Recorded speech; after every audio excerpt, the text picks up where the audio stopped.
大家好，欢迎收看今天的面具人。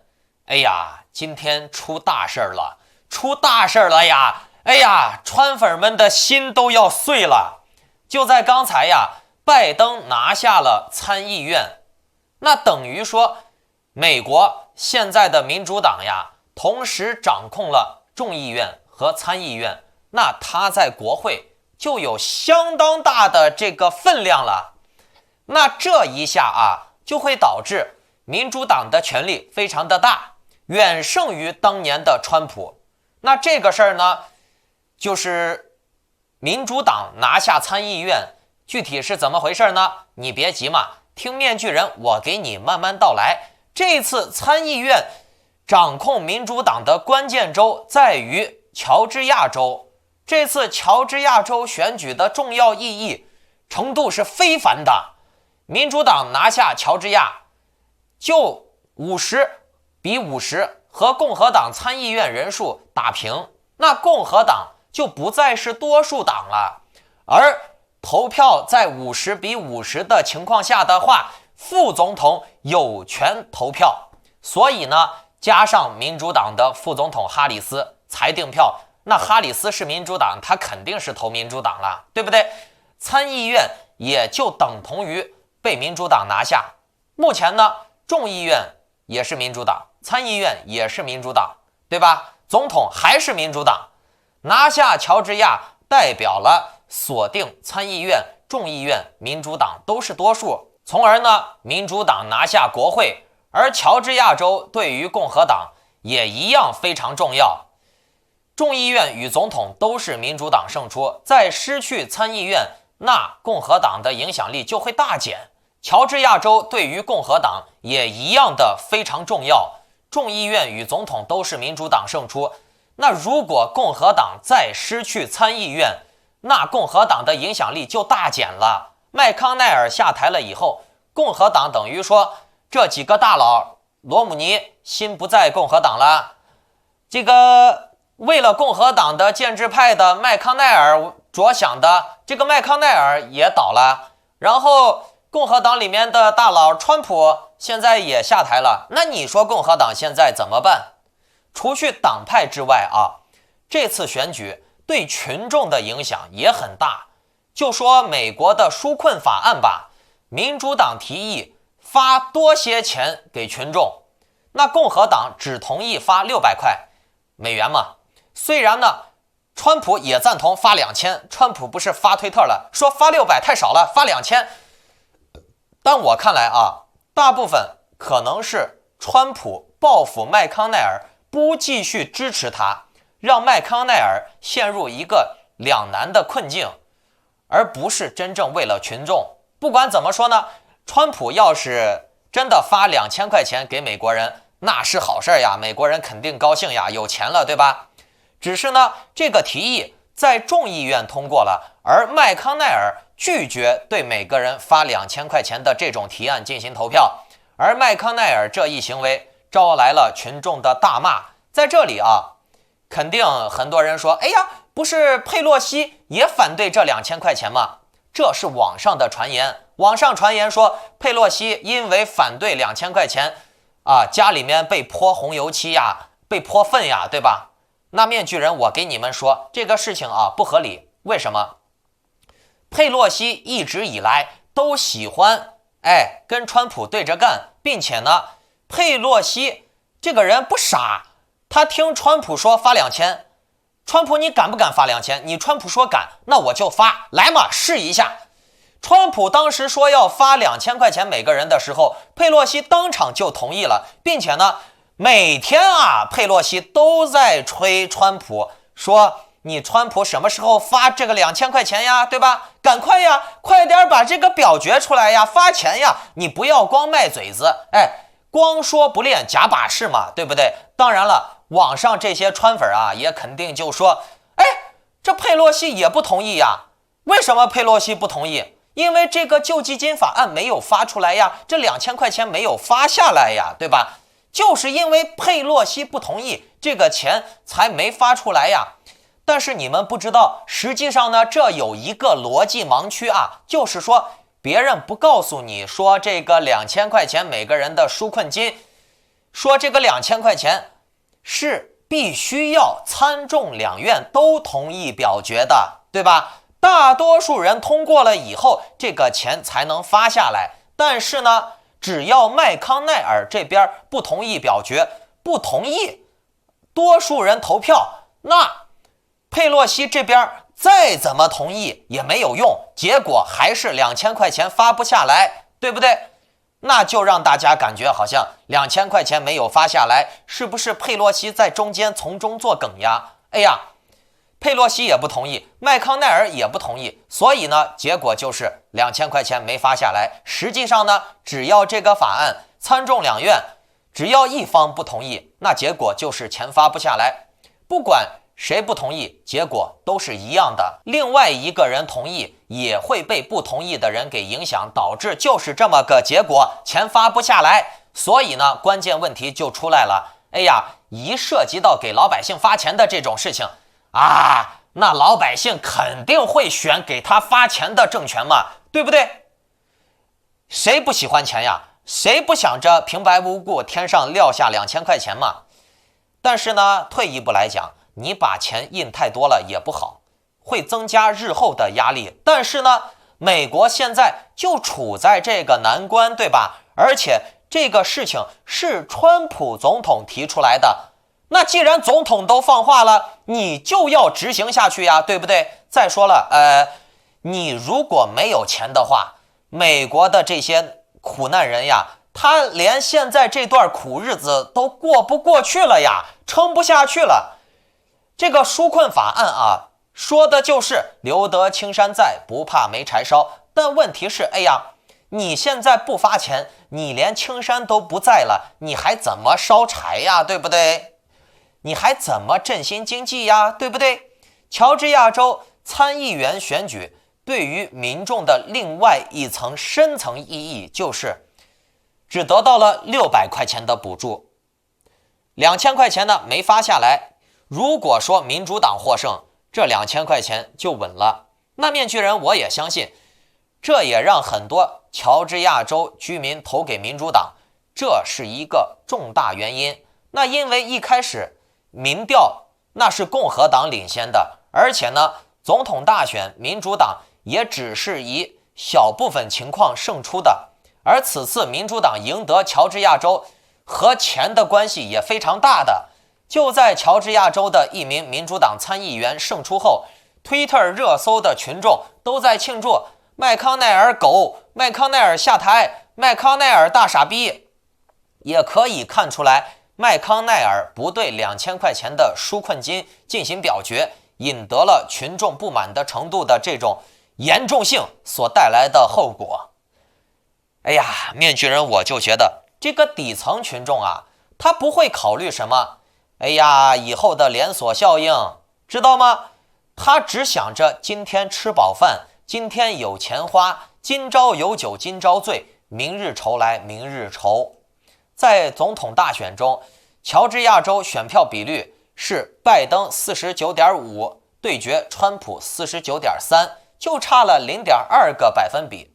所以呢，川普说要严查选票，把这 0.2 给追回来。可是呢，这一次参议员的选举啊，民主党胜共和党 1% 左右，那这个差距就比较大了。1%这不少人了。纽约时报报道，胜出的是第一位乔治亚州的黑人参议员，以 1.2% 的领先率击败了共和党候选人凯利。除此之外呢，他也是2000年之后的第一个代表乔治亚州的民主党参议员。此次乔治亚州参议员选举，少数民众也起到了关键作用，很多少数族群投票，特别是黑人。第二个参议员票数也应该是胜过共和党 0.5% 以上。那么按照美国的法律规定，只要这个误差大于 0.5%， 那就超过误差的这个承受范围了嘛，大概率就不会重新计票了。那这个参议院选举结束了以后，只要是民主党赢，川粉肯定会说民主党作弊呀，对吧？要严查这个票，要重选，一直选到共和党赢为止，一直选到川普的人赢为止。那这还叫选举吗？只要是川普输了，那就是作弊；只要是川普赢了，那就是正确的。你们有没有想过形成这种现象的原因是什么？为什么底层人会如此的极端的支持川普？这里面有一个社会学的大秘密，面具人等一下给你们再揭秘。咱们先想一个问题整个美国如果说参众两院大法官共和党呀、民主党呀，包括警察呀、银行呀，都跟川普作对，都偏向拜登，那你说川普是不是很不得民心呀？但是我们退一步来想，美国它现在确实有7000多万川粉呀，这些人他都是死心塌地的支持川普呀。那么问题就来了，其实面具人我也反思了一下民主党如果说不是因为疫情说实话民主党毫无胜算，这个是面具人必须承认的。川普是做错了很多事儿，导致美国现在很困难孤立，可是呢确实是美国造就了川普，美国孕育了川普，美国的民众把川普选上来了，对吧？美国造就了川普。民主党你看他有主流媒体的倾斜，却被川普的小媒体、自媒体、私人媒体打翻了。看人民的民办力量打翻了这些官办媒体，打翻了这些主流媒体，听懂了没？证明了人民他的力量不小。那民主党和川粉的争执，咱们其实可以理解为，你的老师教你的东西是对的，但是你老师瞧不起你，那很可能导致的结果就是你听不进去，情绪化，对吧？即便是民主党很多政策有道理，但是呢民主党他照顾不了群众情绪，于是呢就导致了你说的对咋了嘛，对的也不听。相比民主党，川普确实亲民很多，川普的亲民导致了美国人民选择他，但是被选择的川普走了很多弯路，把美国陷入了一种孤立的境地，盟友们纷纷都离开美国，跟中共勾兑，这个川普的责任真的是不可推卸。当然了，川普更代表的是美国的7000万川粉，这些川粉他们才是最令人担忧的。毕竟嘛，你美国有7000万川粉的选民基础，今天不来川普，明天你还会选出别的普，对吧？那么为什么会选择川普出来呢？其实呀，这就牵扯到了反智主义。那面具人的之前的节目也讲过，在这里补充一下往简单的说呢，就是知识分子与没有知识的人或者是笨人他们的沟通桥梁出现了问题。美国的著名学者霍夫施塔特细致地定义了智力与知识分子。智力是批判性的、创造性的、好冥想的边缘思想，它能够审查、权衡利弊，产生好奇、推理、批判、质疑、想象。这是个作家、批评家、怀疑主义者、教授、科学家、编辑、记者、律师、牧师的领域。在这些领域，仅仅成为专家型知识分子是不够的，还要成为一个积极维护像理性、正义和真理价值的人。非常不幸的是，美国的实用文化从来没有接受过真正的知识分子。知识分子这些人现在的美国知识分子都是一群奴才，为了利益、为了权力跪舔的人。知识分子的教育和技能被看作了权力和特权你为了利益，为了搞这些特权，你才去学习。这个跟中共非常的类似。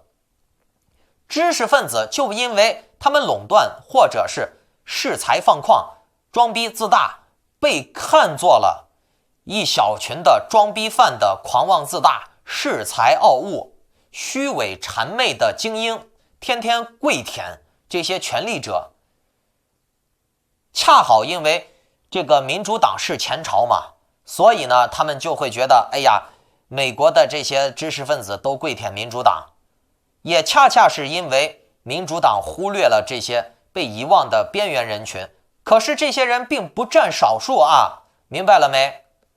天才被形容为怪人，但是呢，他们的这些天分不被承认。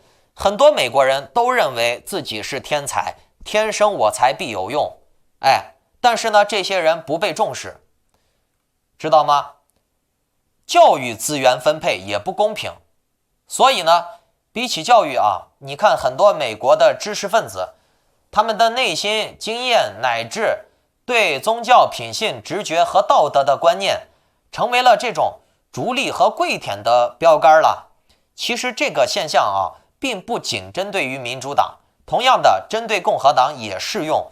这些跪舔共和党的公知呀，包括咱们华人的这些什么王丹呀，这些大学生领袖呀，他们今天跪舔，当他们明天背离了民意了以后，他们就会招致民意的怒火，懂了吗？其实跪舔不是关键，关键是在于你如何跟民众互动，如何理解他人。对于教育啊，就是教育这个东西，就是建立沟通管道的最重要的一个渠道。霍夫施塔特认为啊，在美国广泛的公众教育并不以发展智力或者培养学习自豪感、道德感为其教育目的而开展的，而是为了所谓的政治经济利益。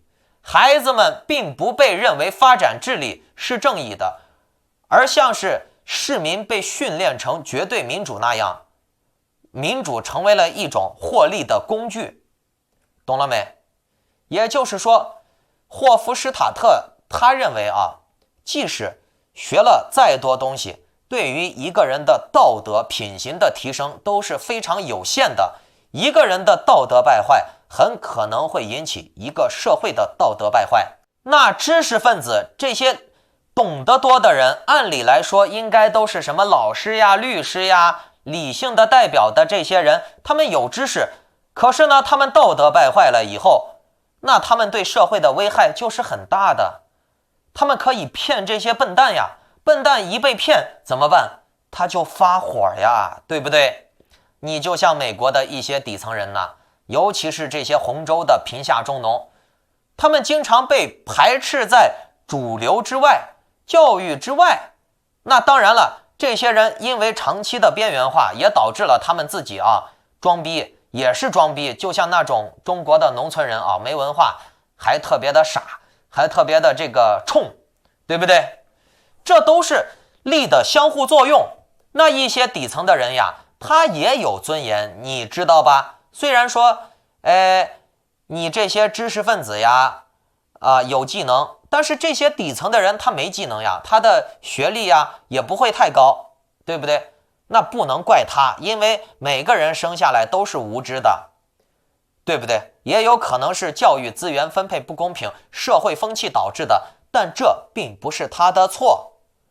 这并不是这些上层人、知识分子瞧不起他们、趾高气昂的理由。但是你们要记住，无知是人的基本人权，人弱也是天生的人无知也是天生的。每个人生下来都不是力顶千金的，或者是全知全能的，对吧？他都有一个学习、锻炼、强化的过程，都有一个从弱变强的过程。而如果你这个社会的调控、调配在这个过程中出了问题，那就会导致社会有可能崩塌。所以呢，你并不能因为你懂点东西，你比别人强，你就瞧不起别人。这种思潮呢，是非常阻碍社会进步的，是非常阻碍社会民主化的。尤其这种思潮在中国这种人文环境中是非常非常非常非常非常的严重的，你知道吗？面具人，我总说中国人的思维模式就是6个字儿：我牛逼，你傻逼，只要我比你强一点，我都可以装逼。所以呢，你看中国人就一直很难民主，往往都是底层民众互相坑害。民主党呀，前几年搞的这些政策呀，就是民主党的调门太高了，民主党把自己的位置摆得太高了啊，忽略了与底层的沟通，导致了这些底层人渐渐被疏远，甚至觉得自己被瞧不起。那这样的话就有损尊严了。刚才面具人我说到了，尊严对人类来说甚至会超越生命，对不对？尊严对人类来说是异常重要的，这也是很多川粉啊要和民主党干到底的原因。毛泽东文革调动红卫兵打老师，也是利用底层群众被知识分子羞辱的怒火，对不对？民主党早几年意识到这个问题，事情都不至于发展到今天这样。美国的问题是立体的，绝非一党之过，更非一人之错。很多川粉他就是错到底，也要干翻你民主党，砸烂你民主党。为啥？没为啥，就是因为看你不爽，懂了没？所以呢，民众才选出来了川普这样的人来发泄自己的怒火，才选出来了川普这样的人来惩罚民主党。台湾其实也有类似的现象，知道吗？他们现在不以政策、不以民生发展为主流了，就是以干翻对面的政党、干翻某个阶层的人来发泄为主流，这就不叫民主了，这就叫民粹了。而川普呢，他就是看到这一块了，他通过与底层互动的方式呀，通过这种最亲民的和群众拥抱呀、握手呀、点对点的见面呀，最接地气的，你看川普他扶植什么自媒体呀，很多底层的这些媒体人被川普点名扶持，对不对？就是这些老百姓平民都能搞的东西，把民主党这些主流的大力量杀得落花流水。那川普也确实是替底层出了一口恶气。所以呢，以后的历史书川普一定是有自己的历史定位的，有他消极的一面，也有他积极的一面。正如川普经常做客很多小型媒体，他亲自和底层进行亲民互动，什么写信呀、回推特呀，这些都是民主党大佬做不到的。尤其是川普当年做了一个什么事儿，别人帮他修车，川普帮人家还房贷对吧？还给人家送玫瑰花，这都是底层非常感恩的。你要想一下川普可能并没有做过太多这种事儿，但是只有一件事儿，再加上民办的这些媒体每个人都能参与的，大家就能把这个效应放很大。民主党想不到这一块儿，民主党总觉得自己有知识分子自己厉害，所以呢忽略了这一块儿。这也是民主党败的主要原因之一。如果民主党早早的走这条亲民的路线玩川普这一套，那面具人我告诉你川普是没有任何胜算的，对吧？所以呢，时空环境不同，每个人的策略不同。刚才开头咱们说了，民主党是没有任何胜算的，咱们呢最后呢以川普没有任何胜算来画一个这个话题的结尾。当然了，这也就是每个人每个党派、每个政治团体，他们互相有优势有劣势，人嘛总无完人嘛，每个人都有自己的盲区，对吧？所以呢才需要两党甚至多党来互相弥补嘛，对吧？各自发挥优势，互相弥补缺点。所以面具人我希望这个美国以后不管是民主党共和党，你们都代表美国，你们都应该发挥你们的优势，弥补对方的缺点，大家发挥优势，共同把美国打造的再次伟大，而不是把两党的这种良性互动变为死斗。这样的话，大家都想互相死斗，那这个国家迟早是要分崩离析的。那刚才标题中也说了，拜登上台要大赦天下，给这些非法移民给他们合法身份，或者是帮他们更好的去移民，更快捷的、更方便的去移民。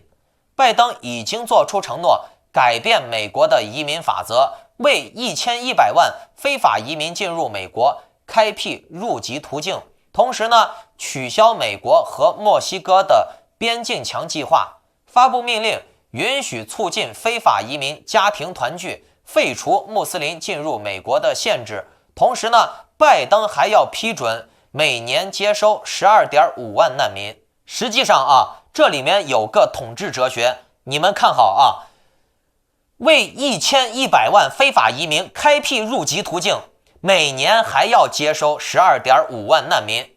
那你们想，拜登对这些难民非法移民都能开绿灯，那你说真正像之前有学历的、有技术的、有钱的人想要移民美国，那不是更容易了吗？对吧？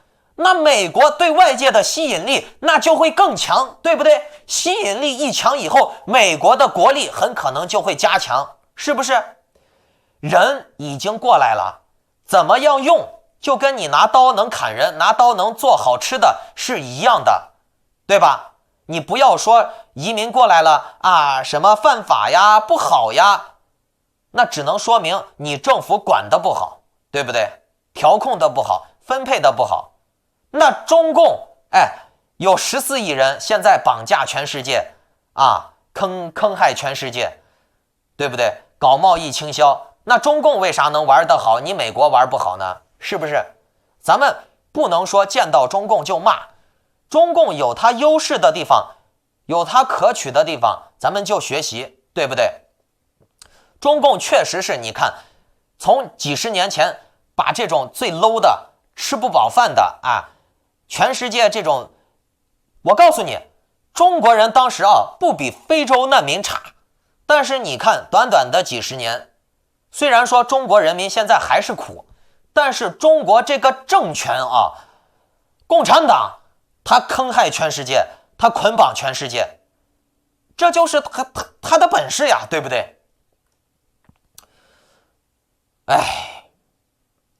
刚好中共这边啊，对拜登的开放性移民政策非常的不满意，非常的抵触，非常的怀恨在心。为什么呢？面具人我在1月4号的节目已经讲得很清楚了，因为你没有人口，你就一切都没有了，你明白了吗？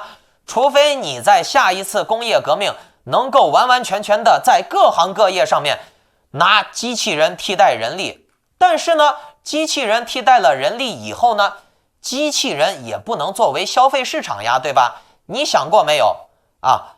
没人哪来有那么多的消费市场呀？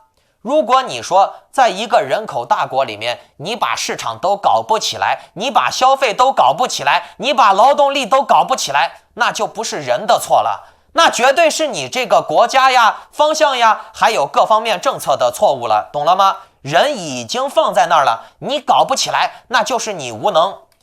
中国人从几十年前的弱鸡发展到现在可以用劳动力呀、市场呀捆绑全世界，这就是人口导致的。不怕把人管不好，就怕没人来让你管。搞市场没问题，问题是没人，知道了吗？二战结束，英国劳工短缺，英国政府用一艘从纳粹德国缴获的战轮改装成客轮，名字叫做帝国疾风号，从加勒比海峡、牙买加、特立尼达和多巴哥等地区起航，运送了492名劳工与其子女来到英国。看好了啊，连子女都要，子女长大了以后不也是劳动力吗？一直到1971年，断断续续的有上述的殖民劳工子女还继续进入英国，为英国继续补充劳动力。为什么？因为劳动力呀，因为消费市场呀。你们再想想之前美国，别说移民了，美国那个时候你不想去美国，拿绳子把你绑着去美国，知道不？拿这个刀枪把你架脖子上，逼着你去美国。美国当年为什么大量的要弄黑奴过来，甚至黄奴都给你弄过来？为什么？因为他缺人呀，因为他缺劳动力呀，是不是？没人他哪来劳动力，对不对？那古代人都能想明白的问题，现在人怎么越活越回去了，想不明白了？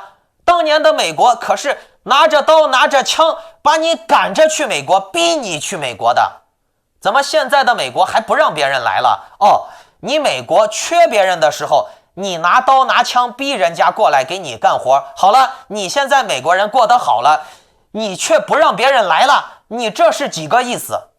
这种丑恶的嘴脸，美国人千万不能忘本，知道吗？只不过现在是文明时代，大家想要吸引人才，吸引劳动力啊，咱们叫人才嘛，不能叫奴隶了，古代叫奴隶，对吧？现在全球吸引人才的方式各种各样，如果你想要逆势而为，你不想吸引人才了，你不想扩张劳动力了，那中共它可是在迅速的扩张人口啊，甚至中共在全球各个地方建立自己的意识形态殖民地啊，移民呀、殖民呀、经济渗透呀，它都有各种各样的办法去搞。那这么样玩下去，中共在全世界的人口就会越来越多，影响力也会越来越多，中共的经济扩张、经济影响力、市场绑架能力就会越来越强。美国呢，你想一下，美国如果陷入了这个人口负增长，人越来越少，那人越来越少了以后，消费市场也就越来越少，消费力也就越来越少，消费力越来越少，没人愿意造东西了，没人愿意投资市场了，整个就成了一个恶性循环了。并且呢，美国没有中国那么强的人口控制能力，美国是个自由的国家，全世界那么多的国家，美国都是免签的。美国人呢，真的是看到情势不对了，对你美国失去信心了以后，那美国人买个飞机票就飞走了呀，不留恋了呀，对吧？自由嘛。那这样就更加的恶性循环了，那你这个国家就很容易陷入崩坏了，完蛋了，对不对？面具人，我要在这里啊，给观众纠正一下你们的一个惯性概念啊，一个刻板的看法就是，一提到美国，你就想到的是白人，对不对？一提到美国，你就想到的是白人国家。实际上呢，美国它一直在进化，中国也一直在进化。美国早就不是白人国家了，美国现在是多民族国家，知道不？美国是由各种各样的人种组成的一个伟大的国家。你要是觉得按照肤色来论国家的话，好像非洲的国家就应该是黑色的，亚洲的国家的人就应该是黄色的，然后这个欧洲国家的人就应该是白的。哦，那只能说明你太原始，你太 low 逼了，对吧？你无法适应这个高科技全球化时代，你无法适应这种飞机飞几个小时全球哪儿都能到的时代。谁告诉你国家必须跟肤色绑定了？谁告诉你的？真相是天生我材必有用，这个道理几百年上千年前的李白都知道，你不知道，那只能说明你的思想太落后了，你比古代人还落后。不管哪个肤色的人，他都能带来劳动力，他都能带来市场，他都能带来知识，他都能带来生产力，知道吗？这才是一个国家国力的关键，知识、生产力、市场。美国正是因为养尊处优了这几十年，失去了它的一个关键竞争机会，就是这个它只吸引过得好的人来。那过得差的人呢？过得差的人就应该当底层这个血汗工厂的猪狗了吗？对不对？美国把所有的这个低端劳动力呀、生产力都已经甩给这些亚洲国家了，对吧？甩给别的国家了。美国的这些人享福啊！美国本身它在这个过程中，它已经失去了这个制造力的优势了，对不对？把鸡蛋放在一个篮子里面，咱们再从道德上来说，凭什么你美国享福，别人就要廉价劳动力给你美国生产呢？对不对？你美国没有低端人口，那你就没有低端劳动力，没有低端制造业了，懂了吗？没有廉价劳动力了，你就会被中国这种廉价劳动力、廉价商品把你绑架，把你倾销，把你给打掉。你美国原来缺劳动力的时候，拿刀子逼着人家过来，现在你日子过好了，你不需要人家了把门关起来，不让人家来了。你觉得你讲道义不？而且呢，你说中国它搞廉价劳动力、廉价商品，问题是中国它有权利造呀，对吧？你总不能说不让它造吧，对不对？中国为什么不能造廉价商品？你不是讲究自由民主人权吗？啊，你嫌弃它造廉价商品，你可以不买呀，对不对？这就是选择权呀。问题是你美国又要买又要依赖啊，你还不让人家造，你美国自己也不愿意发展自己的制造业了，你只想割韭菜，对不对？人家中国爱造啥就造啥嘛，对吧？问题是人家能造，你美国造不出来，你造的贵，你造的没市场，懂了没？你美国为啥造不出来？因为你的劳动力太少了，导致你的这个劳动成本异常的高，并且呢，你的劳动成本高，你的人口还不够，导致了你的这些劳动成本生产的东西也无法合理的销售掉。同样的，有中国的廉价劳动力在跟你竞争，这就像面具人在澳洲一样啊。澳洲这边人确实太少了，你卖个东西都很贵啊。澳洲的物价确实挺高，说白了，你今天卖一个东西，你就要赚一个东西的钱，但是呢，东西一点都不实惠。其实中国这个地方啊，中国它真的是玩了一个障眼法。中国不穷，中国收割全世界，同时呢，全世界在压榨中国人，红色贵族在收割全世界的资本。如果不是中共把这个财富极端的不合理聚拢到少数人手里啊，中国的物价还有中国的这个劳动生产力，包括 GDP 合理的分配下来啊，面具人我告诉你啊，中国人活得比美国人好，中国人活得比澳洲人好，并且呢，有钱人在中国除了行政风险之外，有钱人在中国那真的是活得比在国外潇洒。人民币的购买力并不差啊，问题是人民币没在人民手中，人民币都在这些红色贵族手中了。美国如果不快速的解决这些劳动制造业还有人口的问题啊，包括这个人民之间的互相沟通的问题，你说你美国是一个强国，那一个强国怎么可能连自己的民族和谐的问题都解决不了？那一个强国怎么能没有制造业？那一个强国怎么能没有合理的劳动力？你说一说，你告诉我合理不？没有这些东西，你怎么能叫强国？你这个美国的意思就是说，你建立在别人的这些低端人口国家之上吗？压榨别的低端劳动力吗？哎，出来混总是要还的，对不对？你这么想不现实，别的国家也不傻呀，别的国家会一直让你踩在他的头上一直吸血吗？不现实吧？美国真的这个安逸的好日子快到头了，也该独立了，也该考虑考虑自己走路了，用自己的脚走路，不是让别的奴隶扛着你走，奴隶扛着你走，奴隶迟早是要把你这个轿子掀翻的。这个面具人，我想经历过各种奴隶时代的美国应该能想得很明白了吧？你美国自己就是从英国脱离出来的，然后呢，你美国自己又被黑奴掀翻了，对吧？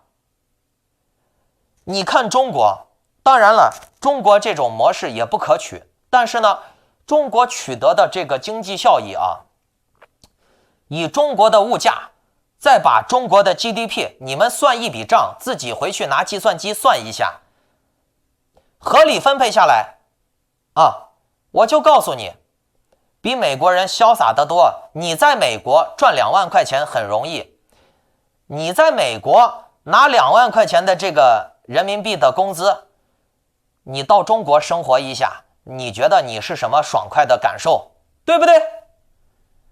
实际上呢，中国这个财富合理分配给人民啊，中国人啊，一个月赚1-2万块钱，那真的是太简单了啊！中国不是物价高，中国也不是劳动力贵，中国是所有的财富被这些红色贵族收割了，集中了。这些财富就算释放下来，物价也不会涨，劳动力也不会涨，老百姓的收入会增高，知道吗？物价不会涨，物价不会涨。我再给你说一遍，劳动力还是那么样的产出，知道不？但是你的工资会涨啊，会让你有一种劳动力变贵的感觉。但是呢，不管你劳动力贵不贵，你在共产党现在这个统治之下跟钱没有关系，知道不？共产党会用各种办法把你的这个劳动力就变成这个样子，跟钱没关系。以后呢，数字货币出来了，跟钱更没有关系了啊。好了，最后再来说一下川普啊。川普现在基本上是无路可走了，他只剩下揭竿起义一条路了。1月6号，他起得来也要起，起不来还是要起。1月6号到1月20号中间也没多少时间了，半个月。并且呢，苏格兰也禁止川普入境了。面具人，我有时候就觉得搞笑啊！你说川普他反移民，反对别人来他的国家，结果呢，这个真的是铁拳现世报啊！川普现在想去别的国家，别的国家也不让他去了。一个反移民的人被别人反移民了，你说可笑不可笑？而且呀，川普现在想平稳着陆，想给民主党服软认怂，换取一个从轻发落。已经不现实了。